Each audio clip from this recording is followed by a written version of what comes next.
आपण बघत आहात एकेपी न्यूज मराठी। आपला आवाज आपली ताकद।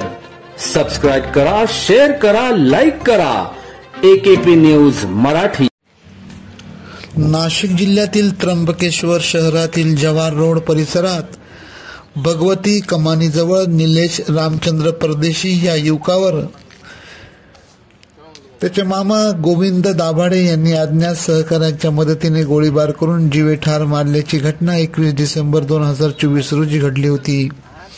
गोळीबार करणारे फरार झाले होते। याबाबत त्र्यंबकेश्वर पोलीस ठाण्यात गुन्हा दाखल होता। गोळीबार करणाऱ्यांचा शोध स्थानिक गुन्हे शाखेचे पोलीस निरीक्षक राजू सुर्वे व त्र्यंबकेश्वर पोलीस ठाण्याचे वरिष्ठ पोलीस निरीक्षक बिपिन कुमार शेवाळे यांच्या मार्गदर्शनाखाली सुरू होता।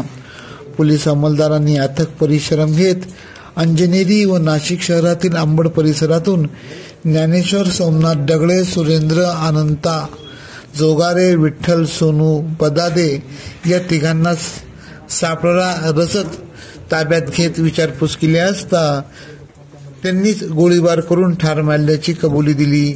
सदरची कामगिरी स्थानिक गुन्हे शाखेचे पोलीस निरीक्षक राजू सुर्वे, त्र्यंबकेश्वर पोलीस ठाण्याचे पोलीस निरीक्षक बिपिन कुमार शेवाळे, सहाय्यक पोलीस निरीक्षक संदेश पवार, सहाय्यक पोलीस उपनिरीक्षक नवनाथ सानप, शिवाजी ठोंबरे, पोलीस अंमलदार संदीप नागपुरे, विनोद टिळे, मेघराज जाधव, संतोष जगताप, हेमंत गिलबिले, प्रदीप बहिरम, प्रवीण गांगुर्डे, बापू पारखे, हेमंत गरुड, किशोर खराटे, नवनाथ वाघमोडे, रवींद्र गवळी, तानाजी झुरडे तसेच त्र्यंबकेश्वर पोलीस ठाण्याचे पोलीस अंमलदार सचिन गवळी, श्रावण साळवे यांच्या पथकाने करत आरोपींना ताब्यात घेऊन खुनाचा गुन्हा उघडकीस आणला।